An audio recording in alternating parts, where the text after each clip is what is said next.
dhanka badda Pacific-gana Maraykanku waxay Shiinaha ku eedeeyeen inuu sii kordhinayo oo uu khatar ku hayo xasiloonida gobolka kadib markii ciidamada ilaalada xeebaha ee Shiinuhu ay weerareen maraakiib laga leeyahay Filibiin. maraakiibta oo ay Beijing sheegtay inay si sharci darro ah ugu soo xadgudbeen madax-bannaanidooda dhuleed. afhayeenka wasaaradda arrimaha dibadda ee Maraykanka Ned Price waxa uu sheegay in dalkiisu uu garab taagan yahay xulafada Filibiin si ay uga hortagaan xiisadan khatarta ku ah nabadda iyo xasiloonida gobolka, waxaana laga yaabaa buu yidhi inay Washington ay ka jawaabto haddii ay arrintaasi soo noqnoqoto.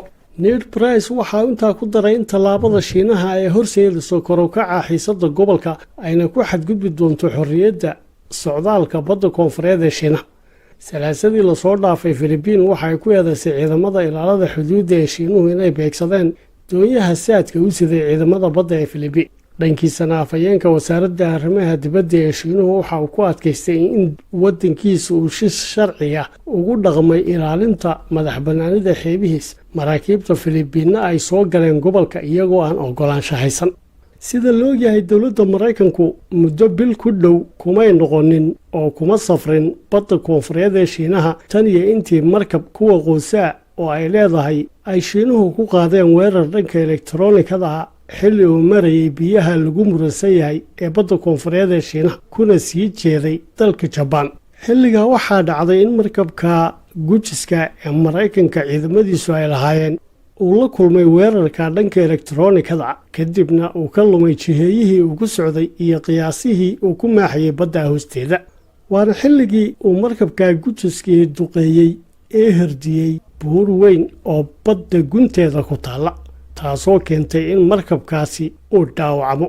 intaa kadibna markabka gujiska ee Maraykanku waxa uu jihaystay jihada dhanka Maraykanka gaar ahaan jasiiradda Guam isagoo ka leexday marinkiisii ahaa dhanka dalka Jabaan.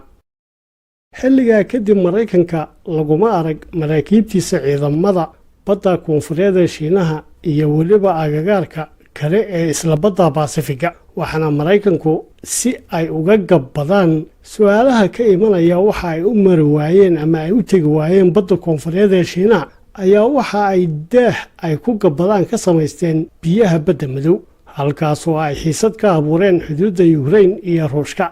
habeen iyo maalinna ay Maraykanka iyo xulafadiisu reer Yurub ay halkaa ciidamo ku sii daldalaya, iyadoo aaggii la filayay in dagaal weyn ka qarxo ee badda koonfureed ee Shiinaha oo ay xuduud u tahay jasiiradda Taiwan ay Maraykanku ku dhici waayeen.